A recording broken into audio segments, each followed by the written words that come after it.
अभ्युत्थानं धर्मस्य तदात्मानं सृजाम्यहम्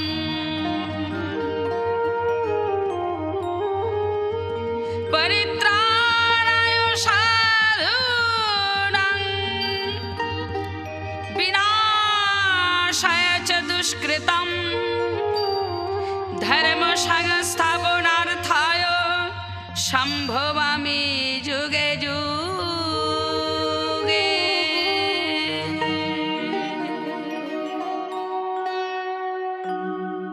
महाभारत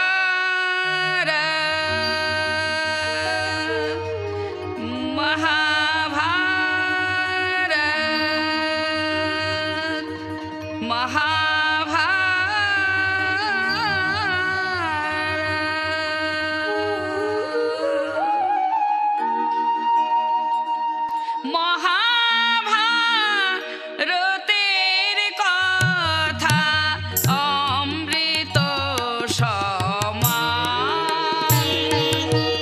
মহাভারতের কথা অমৃত সমান। বেদ ব্যাস বিরচিত বেদ ব্যাস বিরচিত শোনে পুণ্যবান। বেদ ব্যাস বিরচিত শোনে পুণ্যবান।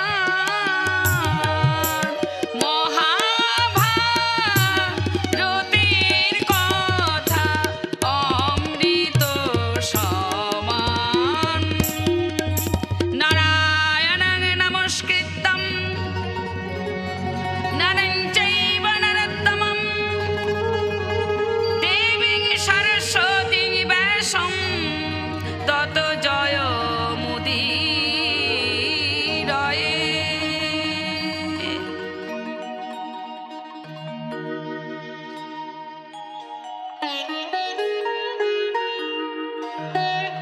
খাণ্ডব দহন করে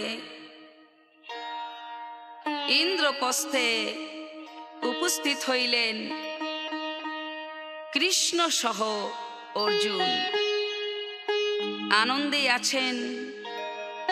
এমন সময় ময় দানব করজোরে শ্রীকৃষ্ণের চরণে নিবেদন জানালেন, প্রভু প্রভু, আপনি তো আমাকে সুদর্শন চক্র হইতে উদ্ধার করেছেন।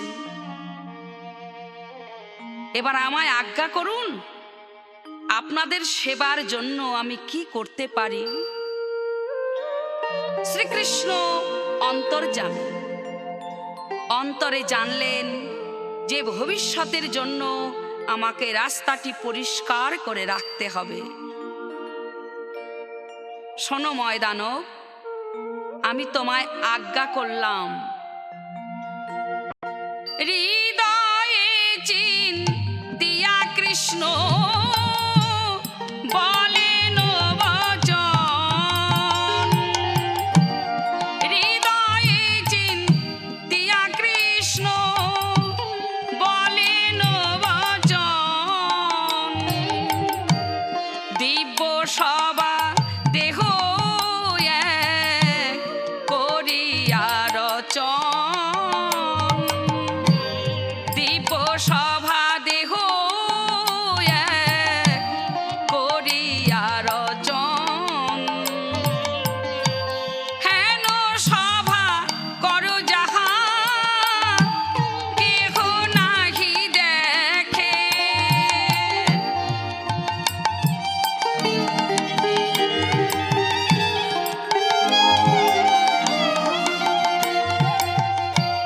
হেন সভা করো যাহা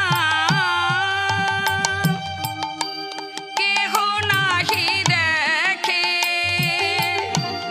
আশ্চর্য মানিবে সুরাসুর লোকে। আশ্চর্য মানিবে সুরাসুর লোকে। তারা সব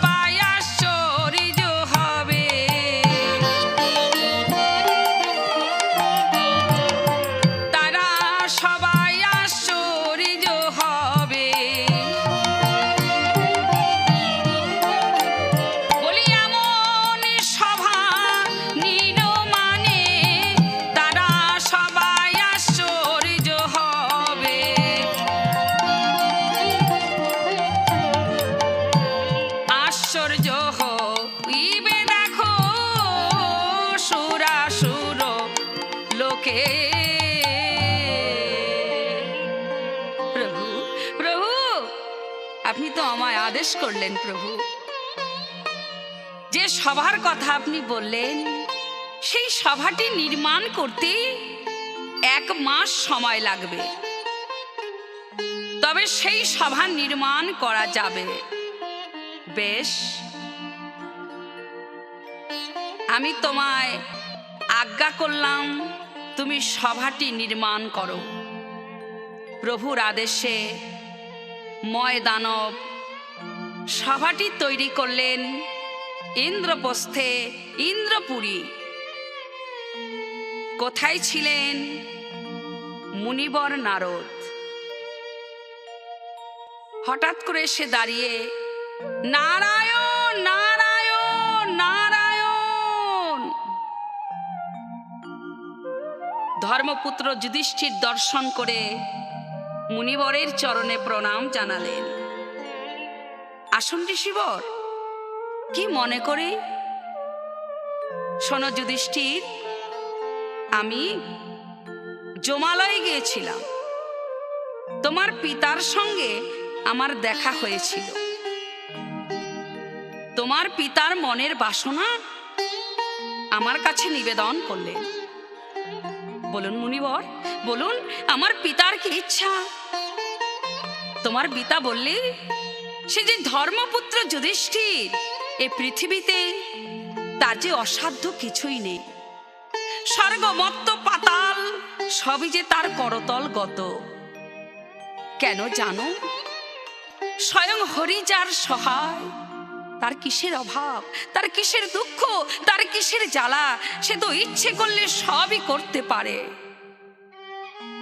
তবে আমার মনের বাসনা, যদি আমার ছেলে ওই যুধিষ্ঠির যজ্ঞ করত, তাহলে আমার মনে শান্তি হতো। কেমন যজ্ঞ? রাজসীয় যজ্ঞ যদি করে ধর্মরাজে, রাজসীয় যজ্ঞ যদি করে ধর্মরাজে, তোমার পিতার ইচ্ছা কহিল আমারে, তোমার পিতার ইচ্ছা কহিল আমারে, তোমার মঙ্গল হবে,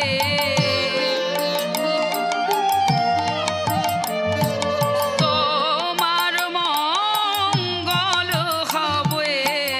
এই রাজসীয় যজ্ঞ করলে তোমার মঙ্গল হবে, রাজসীয় যজ্ঞ করলে তোমার মঙ্গল হবে, তোমার পিতার ইচ্ছা কহিল আমারে। শোনো ধর্মরাজ, এই যজ্ঞ করলে নিশ্চয়ই তোমার মঙ্গল হবে।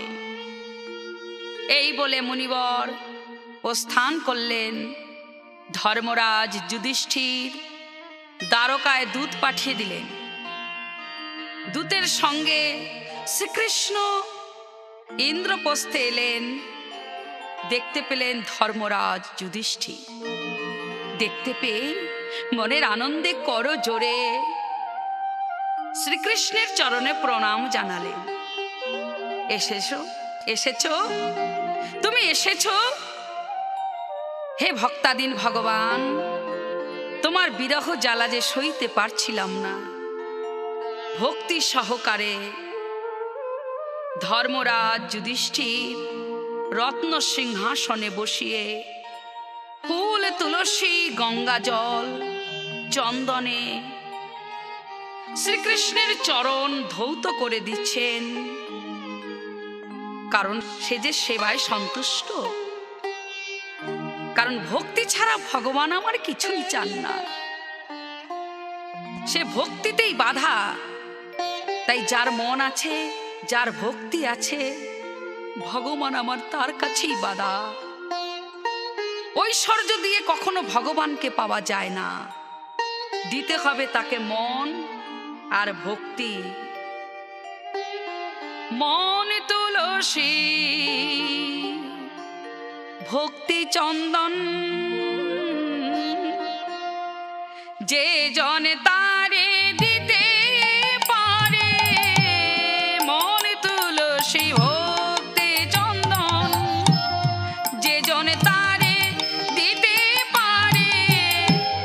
শিলার পৃষ্ঠে কাষ্ঠের চন্দন, ঘষতে হয় না বারে বারে।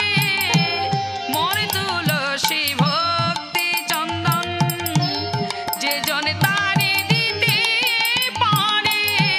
মন তুলসী ভক্তি চন্দন, সাজি ভরা বন ফুলে, পূজা হয় না কোনো কালে। সাজি ভরা সাজি ভরা সাজি ভরা বন ফুলে, পূজা হয় না কোনো কালে। ফুলের পূজা ফুলে করে, ফুলের পূজা ফুলে করে। মধু লয়ে যায় মধু করে। মন তুলসী ভক্তি চন্দন, যে জন তারে দিতে পারে। মন তুলসী ভক্তি চন্দন। ধর্মরাজ যুধিষ্ঠির ভক্তি সহকারে শ্রীকৃষ্ণের চরণ অর্চনা করলেন। অর্চনা করবার পরে শ্রীকৃষ্ণের চরণে নিবেদন করছে, হে সখা, ধর্মরাজ আমার পিতা, তার মনের ইচ্ছা যে রাজস্ব যজ্ঞ করলে তবে নাকি আমার মঙ্গল হবে, আমার পিতা শান্তি পাবে, আমাকে আজ্ঞা করেছে। শ্রীকৃষ্ণ বললেন, এ তো ভালো কথা। মঙ্গলদায়ক যজ্ঞ করলে দেশের মঙ্গল হবে, রাজ্যের কল্যাণ হবে, তুমি কোনো চিন্তা করো না। শ্রীকৃষ্ণ বলছেন যুধিষ্ঠিরকে,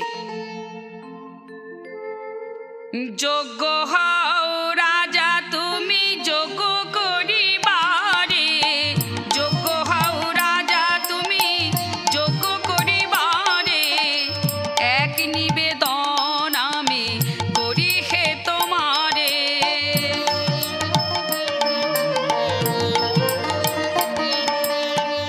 এক নিবেদন আমি করি হে তোমারে।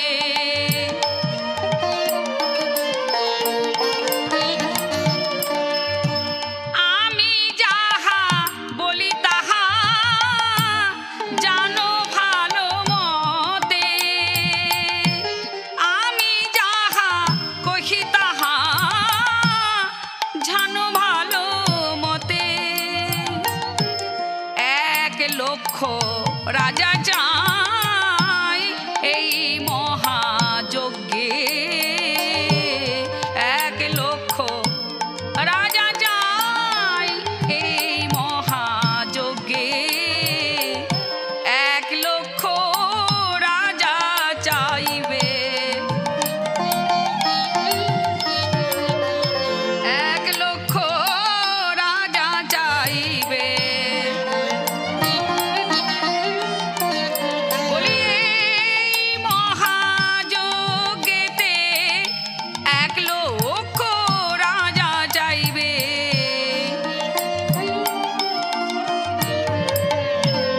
1,00,000 রাজা চাহি এই মহাযজ্ঞে। এই মতো যজ্ঞের আয়োজন করলেন। শ্রীকৃষ্ণ বললেন, যুধিষ্ঠির, তোমার 4 ভাইকে 4 দিকে পাঠিয়ে দাও। উত্তর, দক্ষিণ, পশ্চিম, পূর্ব। নকুল, সহদেব, ভীম, অর্জুন চারদিকে চার ভাইকে পাঠিয়ে দাও নিমন্ত্রণ করবার জন্য। আর তুমি এই ইন্দ্রপ্রস্থে থেকেই যজ্ঞের আয়োজন করো। ধর্মরাজ যুধিষ্ঠির কৃষ্ণের সঙ্গেই আনন্দে যজ্ঞের আয়োজন করছেন। চার ভাই সকল দেশ দেশান্তরে রাজ রাজাদের নিমন্ত্রণ করলেন। এমনকি অন্ধ ধৃতরাষ্ট্রের কাছেও গিয়ে নিমন্ত্রণ জানালেন। দুর্যোধনের কাছে বললেন, সকলে নিমন্ত্রিত হলো। আনন্দের সহিতে যজ্ঞ আরম্ভ হলো। দেখতে দেখতে যজ্ঞ সমাধানও হয়ে গেল। সব দেশ দেশের রাজাগণ আপন আপন রাজ্যে গমন করলেন। ইন্দ্রপ্রস্থে পঞ্চ পাণ্ডব, দ্রৌপদী, আর আছেন শ্রীকৃষ্ণ, মাতা কুন্তী। যজ্ঞ হয়ে গেল। শ্রীকৃষ্ণ করজোড়ে গিয়ে বলছেন, পিসিমা পিসিমা, এবার আমায় বিদায় দাও, কারণ এখন যে আমাকে যেতে হবে দ্বারকায়। পিসিমার চরণে প্রণাম জানিয়ে বিদায় নিলেন শ্রীকৃষ্ণ। গেলেন পঞ্চপাণ্ডবের কাছে। পঞ্চপাণ্ডবের কাছ থেকে বিদায় নিয়ে এলেন দ্রৌপদীর কাছে। এসে বললেন, পাঞ্চালী পাঞ্চালী, তুমি আমায় বিদায় দাও, এখন যে আমার যাবার সময়। সত্যি সখা, সত্যি কেশব, তুমি চলে যাবে। তোমার বিরহ জ্বালা বড়ই যে কষ্টের, বড়ই যে বেদনাদায়ক। নয়ন জলে বুক ভাসিয়ে কাঁদছেন পাঞ্চালী। শ্রীকৃষ্ণ নয়নের জল মুছিয়ে দিয়ে বললেন, পাঞ্চালী, তুমি কেঁদো না, তুমি অমন করে কেঁদো না পাঞ্চালী। আমি তোমায় কথা দিলাম, তুমি যখন যে কোনো অবস্থায় আমায় স্মরণ করবে, আমি তোমার সকল বিপদ থেকে আমি উদ্ধার করে দেব। এই বলে অনাদির আদি গোবিন্দ ইন্দ্রপ্রস্থ থেকে বিদায় নিলেন। আর এদিকে শকুনি সহিত দুর্যোধন বলে উঠলেন, মামা, ও মামা, মামা, চলো না, চলো না, কি সুন্দর ইন্দ্রপ্রস্থ, ঘুরে ঘুরে একবার নয়ন ভরে দেখে আসি। চলো চলো মামা, আর বিলম্ব না করে চলো। শকুনি মামার হাতটি ধরে এবার দুর্যোধন ঘুরে ঘুরে দেখছে। হ্যাঁ, তাহলে এতক্ষণ আসেনি কেন? বলো, যেখানে কৃষ্ণচন্দ্র থাকে সেখানে কি কখনো কুচক্রী লোক গমন করতে পারে? সেখানে কি কোনো অনর্থ থাকে? যেখানে স্বয়ং হরি নিজে বিরাজমান। কৃষ্ণ বিদায় নিলেন, অনর্থ ঢুকে পড়লেন ওই ধর্মপুত্র যুধিষ্ঠির সভায়। আসছেন শকুনি সহিত দুর্যোধন। বাঞ্ছা বড় ধর্মরাজে সভা দেখিবারে,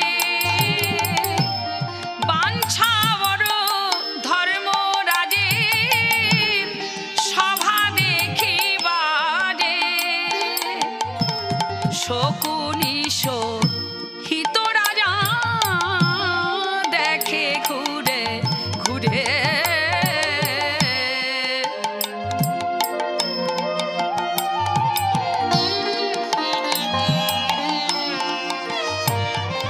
আর শকুনি সহিত রাজা দেখে ঘুরে ঘুরে ঘুরে ঘুরে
ছলমল করে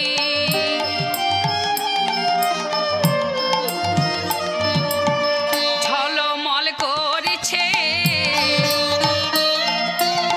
ঝলমল করেছে ওই দেবপুরী দেখো ঝলমল করেছে।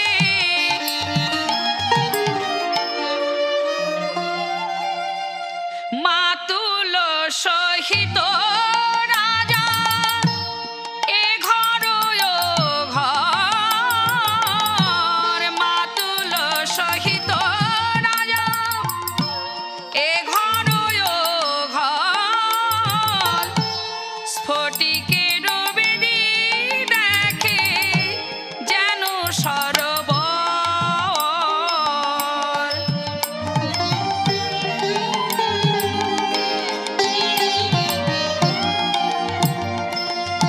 স্ফটিকের বেদী দেখে যেন সরোবর, ঝলমল ঝলমল ঝলমল করে ওই স্ফটিকের বেদী দেখো ঝলমল ঝলমল ঝলমল করে। ওই স্ফটিকের বেদী দেখো ঝলমল ঝলমল ঝলমল করে, স্ফটিকের বেদী দেখো ঝলমল ঝলমল ঝলমল করে। মামা, ও মামা, এমন কি কখনো দেখেছো মামা? এক একটা স্ফটিকের বেদী দেখে মনে হচ্ছে আগুন প্রজ্বলিত হচ্ছে, ঝলমল ঝলমল ঝলমল করছে। এমন তো কখনো দেখিনি, এমন তো কখনো দেখিনি মামা। আমার মন বিশেষ ভালো বলে মনে হচ্ছে না, মনে হচ্ছে কি জানো, দেখে মনে হচ্ছে যে ইন্দ্রপুরী এখানে নেমে এসেছে। এইবার ওই ইন্দ্রপ্রস্থ স্ফটিকের বেদী দর্শন করে যুধিষ্ঠিরের কি হলো জানেন? দেখে মনে করছে যে অনেক জল, তার অবস্থা কিরূপ? জল জানি নরপতি গোটায় বসন,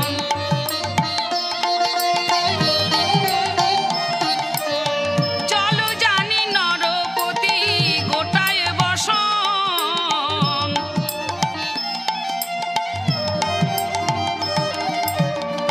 দেখিয়া হাসিল সব কুন্তীর নন্দন,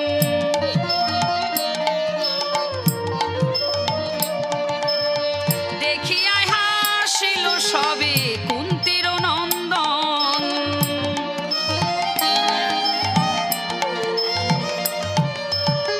হাসিয়া উঠিল, তারা হাসিয়া উঠিল ওই দুর্যোধনের দশা হেরি হাসিয়া উঠিল।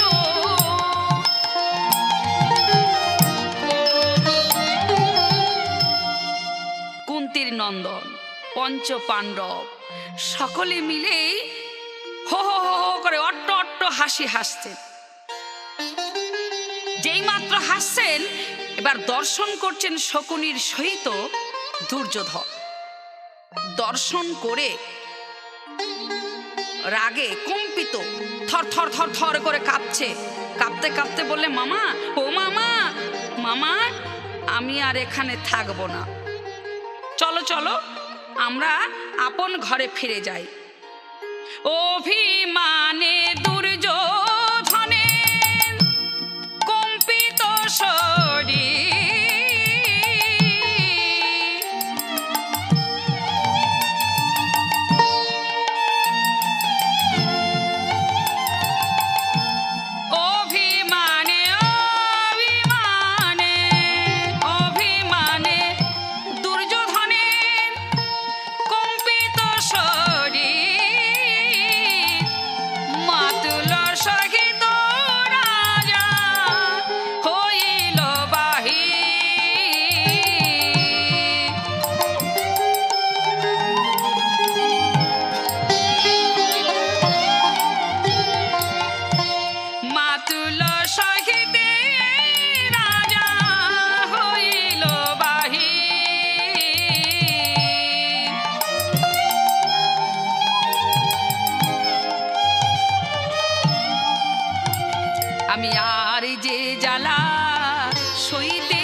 আর যে জ্বালা সহিতে না রে,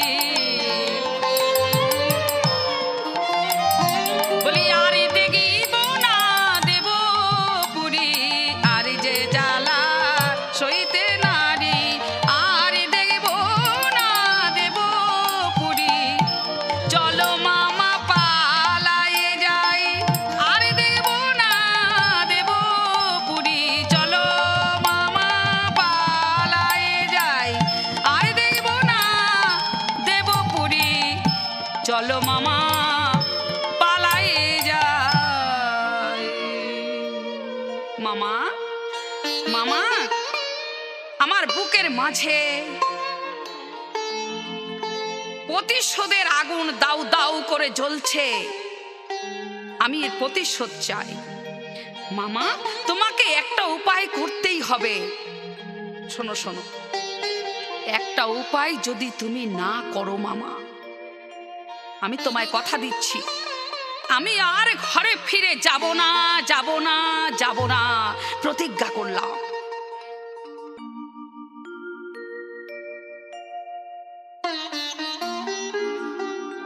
শকুনি মামা মনে মনে চিন্তা করলেন, দুর্যোধনের মানসিকতা দর্শন করে মনে মনে ভাবলেন, এই তো প্রতিশোধ নেবার সময় হয়েছে, ওই কৌরব কুলকে ধ্বংস করতেই হবে। শত ভাই মারা গেছে, তার প্রতিশোধ, মাতা মারা গেছে, তার প্রতিশোধ, পিতা সুবলের চিতার সম্মুখে দাঁড়িয়ে আগুন স্পর্শ করে আমি প্রতিজ্ঞা করেছিলাম যে আমি ওই কৌরব কুলকে ধ্বংস করবই। এই তো সময় এসেছে। শোনো দুর্যোধন, তুমি এক কাজ করো, ওই ধর্মপুত্র যুধিষ্ঠিরকে পাশা খেলবার জন্য তুমি আমন্ত্রণ জানাও। কারণ শকুনি মনে মনে ভাবলেন, পিতাশ্রী সুবলের অস্থি দিয়ে আমি পাশা তৈরি করে রেখেছি, সেই পাশা খেলায় হারিয়ে আমি ধ্বংস করে দেব। শোনো দুর্যোধন, পাশা খেলায় নিপুণ নহে ধর্মের নন্দন, পাশা খেলায় নিপুণ নহে ধর্মের নন্দন, খেলিলে তো মারি জয় হইবে তখন, খেলিলে তো মারি জয় হইবে তখন, তোমারি জয় হয়ে যাবে,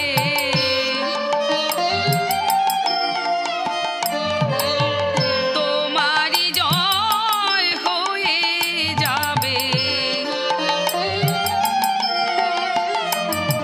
পাণ্ডব লক্ষ্মী জয় করে নিবে, তোমারি জয় হয়ে যাবে, পাণ্ডব লক্ষ্মী জয় করে নিবে, তোমারি জয় হয়ে যাবে, খেলিলে তো মারি জয় হইবে তখন। শোনো দুর্যোধন, শোনো ভাগ্নে, তুমি খুব তড়া করে ওই পঞ্চ পাণ্ডবকে পাশা খেলার জন্য আমন্ত্রণ জানাও। কারণ কি জানো, ক্ষত্রিয়দের দ্রুতক্রিয়ায় বা যুদ্ধে আহ্বান করলে কখনো ফিরিয়ে দেয় না। তাতে যদি তোমার পিতাশ্রী ধৃতরাষ্ট্র আমন্ত্রণ করে, তাহলে তো কোনো দিনই ফিরিয়ে দেবে না। চলো আমরা তড়া করে যাই তোমার পিতার কাছে। শকুনিকে সঙ্গে করে নিয়ে দুর্যোধন চলে এলেন অন্ধ পিতার কাছে। এসে প্রণাম করে দাঁড়িয়ে দাঁড়িয়ে কাঁদছে, অন্ধ ধৃতরাষ্ট্র নয়নে দেখতে পায় না। শুনতে পেলেন কে যেন কাঁদছে। কে কে তুমি অমন করে কাঁদছো? তুমি কে গো? পিতাশ্রী, আমি আপনার ছেলে দুর্যোধন। কি হয়েছে? তুমি অমন করে কাঁদছো কেন? পিতা, আমার মন বিশেষ ভালো নয়। কারণ ওই পঞ্চ পাণ্ডবের এত ঐশ্বর্য, বীর্য, যশ, এত রত্ন আমি সহ্য করতে পারছি না। আপনি তাড়াতাড়ি ওই পঞ্চ পাণ্ডবকে দ্রুতক্রিয়ায় আসবার জন্য আমন্ত্রণ জানান। অন্ধ ধৃতরাষ্ট্র মনে মনে চিন্তা করলেন, এ তো ভালো নয়। পরশ্রী কাতরতা, এ তো ভালো নয়। পিতাশ্রী, পিতাশ্রী, সত্য করে বলছি, আমি কোনো যুদ্ধ করব না, কোনো দ্বন্দ্ব করব না। আমি দ্রুতক্রিয়ায় পাশা খেলা খেলব। আপনি তাড়া করে ওই পঞ্চ পাণ্ডবকে ডেকে পাঠান। অন্ধ ধৃতরাষ্ট্র মনে মনে চিন্তা করলেন, এ তো ভালো নয়। পরশ্রী কাতরতা, এ তো ভালো নয়। অন্ধ ধৃতরাষ্ট্র মনে মনে ভাবলেন, শোনো দুর্যোধন পুত্র মোর, তুমি তো পাশা খেলা ভালো জানো না, তাহলে কি করে খেলবে আর কি করেই বা পঞ্চ পাণ্ডবের লক্ষ্মীকে তুমি জয় করবে? পিতাশ্রী, আমি খেলা হয়তো ভালো জানি না, কিন্তু পাশা খেলা ভালো জানে মাতুল শকুনি।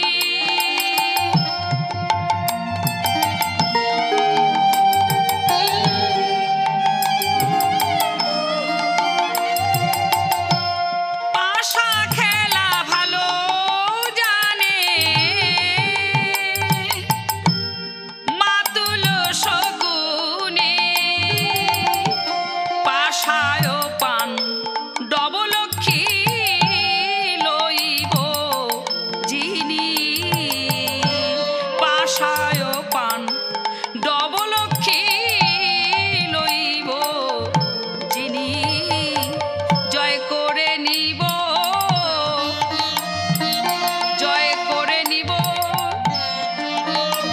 ওই পাণ্ডব লক্ষ্মী, জয় করে নিব। ওই পাশা খেলায় হারাই দিব পাণ্ডব লক্ষ্মী, জয় করে নিব। পাশা খেলায় হারাইব পাণ্ডব লক্ষ্মী, জয় করে নিব। শোনপুত্র মোর, আমি বিদুরকে ডেকে পাঠাই। বিদুরের সঙ্গে পরামর্শ করে তারপরে আমি তোমায় আদেশ করব বা পঞ্চ পাণ্ডবকে ডেকে পাঠাবো। ও, আমার চাইতে ওই বিদুরই কি আপনার আপন হলো?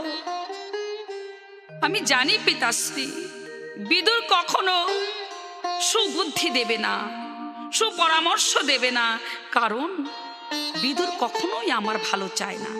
কিসে আমি ভালো থাকবো কখনোই বিদুর চায় না। বেশ পিতাশ্রী, আপনার কাছে আমি প্রতিজ্ঞা করলাম, এই প্রাণ আমি আর রাখবো না। অগ্নি প্রজ্বলিত করে এই আগুনের মধ্যে আমি ঝাঁপ দিয়ে এই প্রাণ বিসর্জন করব। না পুত্র, আমার ছেলেটা মরে যাবে, তাই কি হয়? না না না না না না, তুমি তুমি মরতে যাবে কেন? তুমি মরবে কেন? তুমি মরো না। তবে শোনো, অন্ধ ধৃতরাষ্ট্র বুঝতে পারলেন না, আশ্বাস করলেন। দুর্যোধনের মন বুঝি আশ্বাস করিল।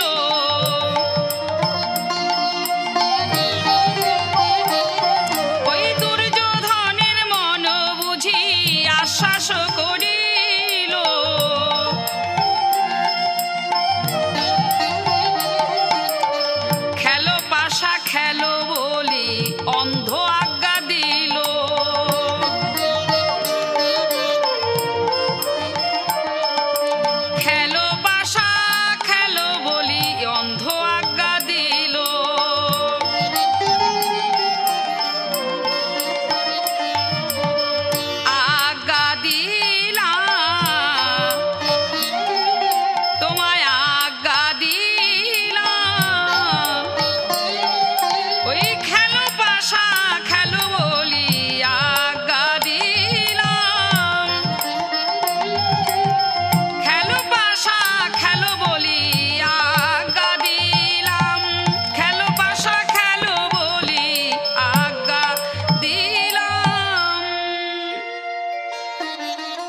ধৃতরাষ্ট্র দুর্যোধনকে আজ্ঞা দিলেন আর বিদুরকে ডেকে বললেন, যাও বিদুর, তুমি আর বিলম্ব না করি ওই ইন্দ্রপ্রস্থে গিয়ে তুমি ওই পঞ্চ পাণ্ডবকে আহ্বান করো।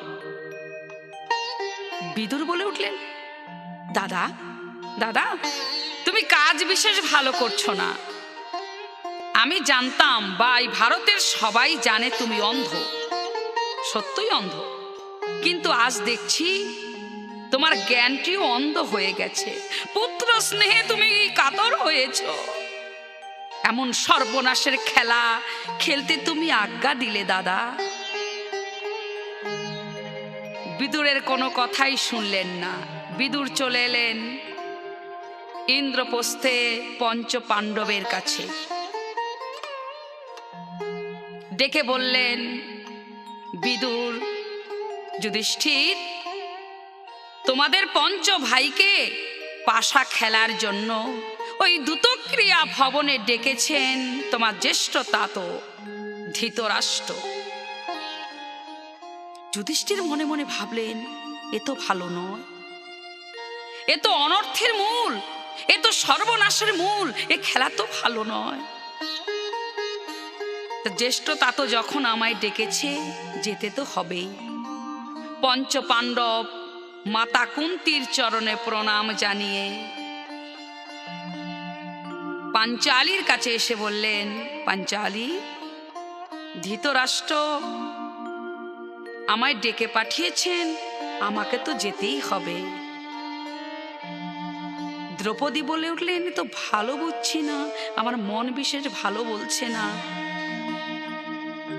সত্যি আপনি যাবেন স্বামী?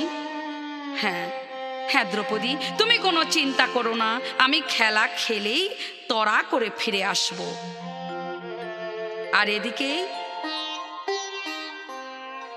শকুনি ওই দুর্যোধনের হাতটি ধরে বলছেন, ভাগ্নে, আমাকে সবাই বলে আমি নাকি কুচক্রী, আমি নাকি দুষ্টজন, আমি নাকি মিথ্যাবাদী। আমি সত্যই কি তাই? সত্য করে বলো তো দুর্যোধন, তুমি সত্য করে বলো, তোমার পিতার কাছে তোমার রাগের কারণটা কি? দুর্যোধন পিতার কাছে এসে বলছেন, পিতাশ্রী, আমি ওই ইন্দ্রপ্রস্থে গিয়েছিলাম দর্শন করবার জন্য। দর্শন করে আমি কিছুই খুঁজে খুঁজে পেলাম না। তা ওখানে গিয়ে আমি যে অপমান হয়েছি, সেই কারণটি আপনার কাছে খুলে বলছি পিতাশ্রী। মায়া সভা মধ্যে কিছু না পায় দেখিতে, মায়া সভা মধ্যে কিছু না পায় দেখিতে, স্ফটিকেরও বেধি দেখি হেন লয় চিতে, স্ফটিকেরও বেধি সম লয় মোর চিতে, কিছুই দেখিতে পেলাম না। আমি কিছুই দেখিতে পেলাম না। ওই মায়া সভা মধ্যে কিছুই দেখতে পেলাম না। মায়া সভা মধ্যে কিছু না পায় দেখিতে, জল জানি তুলিলাম পিন্ধন বাস,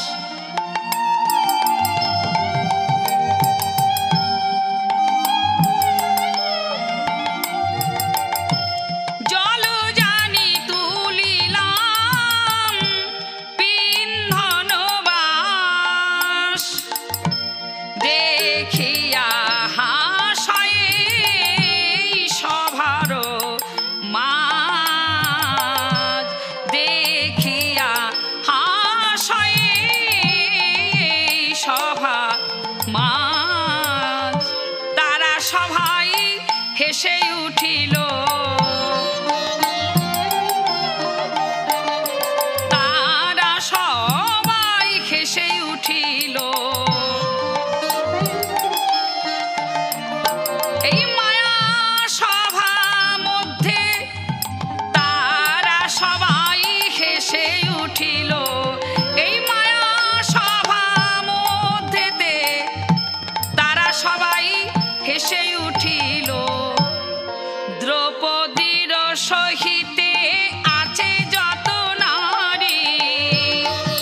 পিতাশ্রী, এটাই হলো আমার রাগের কারণ। মামা শকুনিকে সঙ্গে করে নিয়ে দুর্যোধন চলে এলেন দ্যুতক্রিয়া ভবনে। বিদুরের সঙ্গে পঞ্চ পাণ্ডবও আসছেন দ্যুতক্রিয়া ভবনে। স্বামীর চলে যাওয়া দেখে দ্রৌপদী নিজের গৃহের মাঝে বসে করজোড়ে গোবিন্দের চরণে জানাচ্ছেন তার মনোবেদনা। কুঞ্জ বিহারী হে গিরিধারী, তোমারি চরণে মম শরণ নিলাম, তোমারি চরণে মম শরণ নিলাম। কুঞ্জ বিহারী হে গিরিধারী, তোমারি চরণে মম শরণ নিলাম, তোমারি চরণে মম শরণ নিলাম। হে সখা, আমার স্বামীগণের যেন কোনো বিপদ না হয়, তুমি রক্ষা করো। আর এদিকে দ্যুতক্রিয়া ভবনে পঞ্চ পাণ্ডব, শকুনি, দুর্যোধন খেলায় রত। দুর্যোধন বলে উঠলেন, মম মাতুল খেলিবে, যত রত্ন লাগবে আমি সব রত্ন তোমাদের দিবে। এবার পাশা খেলায় রত পঞ্চ পাণ্ডব। পাশা খেলা খেলে পাঁচ ভাই, পাশা খেলা খেলে পাঁচ ভাই।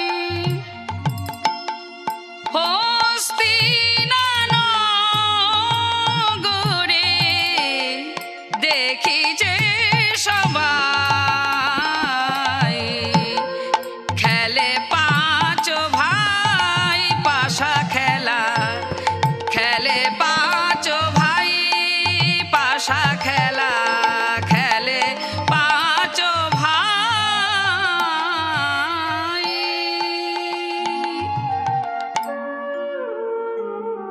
পাশা খেলায় পণ রাখলেন ধর্মপুত্র যুধিষ্ঠির, রত্নভাণ্ড। হেরে গেলেন, একে একে যা পণ রাখছে তাই হেরে যাচ্ছে ওই কুচক্রী শকুনির কাছে। হেরে যাবার পরে বাকি থাকলো ওই ব্রাহ্মণের রাজ্য। ব্রাহ্মণ ভূমি হারলেন না। এবার শকুনি ওই দুর্যোধনের দিকে চেয়ে বলছে, যুধিষ্ঠির, যুধিষ্ঠির, একে একে তো তুমি সবই হারলে, কারণ বিপদে পড়লে পণ্ডিতেরও বুদ্ধি নাশ হয়। তা আমরা জানি যে পত্নী ভাগ্যে ধন সামগ্রী হয়। তা তোমার তো সবই হেরে গেছো, বাকি আছে তোমার ওই দ্রৌপদী। পণ রাখো, তাহলে দেখবে তোমার ধন আমি আবার তোমায় ফিরিয়ে দেব যদি জয় লাভ করো। যেই মাত্র বলেছে, ধর্মপুত্র যুধিষ্ঠির শকুনির দিকে চেয়ে আছে। অহোভাগ্য, হে নিয়তি, এই কি আমার ললাটে লেখা ছিল ধর্মপত্নীকেও পণ রাখতে হবে এই পাশা খেলায়। দুর্যোধন বলে উঠলেন, যাও পাতিক্রামী, তুমি এখনই গিয়ে ওই দ্রৌপদীকে নিয়ে এসো। পাতিকামী চলে এলেন দ্রৌপদীর কাছে। অন্তঃপুরে প্রবেশ করেই কথাটি বললেন। দ্রৌপদী বললেন, পাতিকামী তুমি চলে যাও, আমি যাব না। পাতিকামি ফিরে এলেন।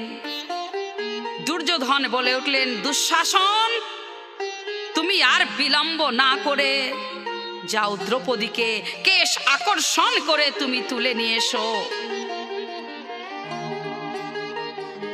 দুঃশাসন তরা করে চলেছে ওই দ্রৌপদীর অন্তঃপুরে। থাকতে পারলেন না মাতা কুন্তী। মাতা কুন্তী বলে উঠলেন, ছি ছি ছি ছি ছি, এ কি করছো তুমি, এ কি করছো? শেষ পর্যন্ত কুলবধূকে নিয়ে যাও ওই সভার মাঝে, তোমার লজ্জা করে না? মাতা কুন্তীকে সরিয়ে দিয়ে দ্রৌপদীর কেশ আকর্ষণ করে যেই মাত্র অন্তঃপুর থেকে বাইরে আনতে যাবে, দ্রৌপদী বলে উঠলেন, আরে দুষ্ট, আরে পাপী, আমি রজস্বালা, আমি কেমন করে যাব ওই গুরুজনের সভায়? তুমি আমায় ছেড়ে দাও, তুমি আমায় ছেড়ে দাও, আমি যেতে পারবো না। দ্রৌপদীর কোনো কথাই শুনলেন না দুঃশাসন। দ্রৌপদীর অবস্থাটা কিরূপ? একই বস্ত্র পরিহিতা দ্রৌপদী সুন্দরী, দুঃশাসন টানে তারে বসনেতে ধরি। একই বস্ত্র পরিহিতা দ্রৌপদী সুন্দরী, দুঃশাসন টানে তারে বসনেতে ধরি। আকুল হইয়া দেবী ডাকে নারায়ণে, সজল নয়নে দেবী স্বামী গণপানে। স্বামী গো,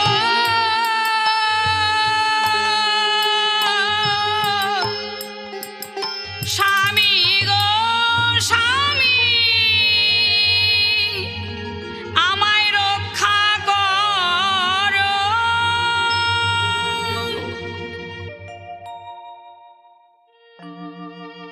দুঃশাসন দ্রৌপদীর কেশ ধরে টানছেন। দুর্যোধন বলে উঠলেন, দুঃশাসন, কেশ ধরে টানলে হবে না, ওর বসন খুলে নিয়ে এসো। দুঃশাসন শোনা মাত্রই দ্রৌপদীর বসন ধরে টানছে। আর দ্রুতক্রিয়া ভবনের সকলেই দর্শন করছেন।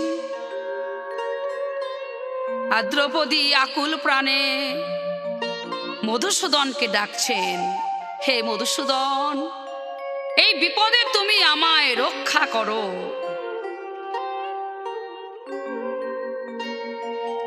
হে সখা প্রাণনাথ, রক্ষা করো মোরে,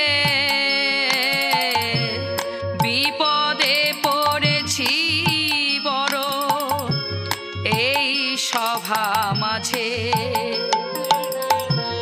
সবাই জানে দিনের না তুমি দীনবন্ধু, অকুলের কাণ্ডারি তুমি, করুণার সিন্ধু। এই দাসের লজ্জা তুমি করো নিবারণ,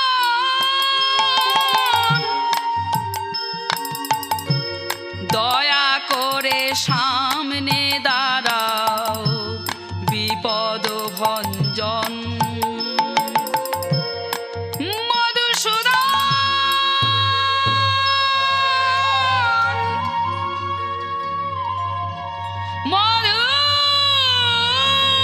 মধুসূদন,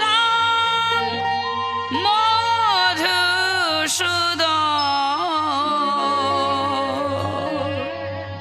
মধু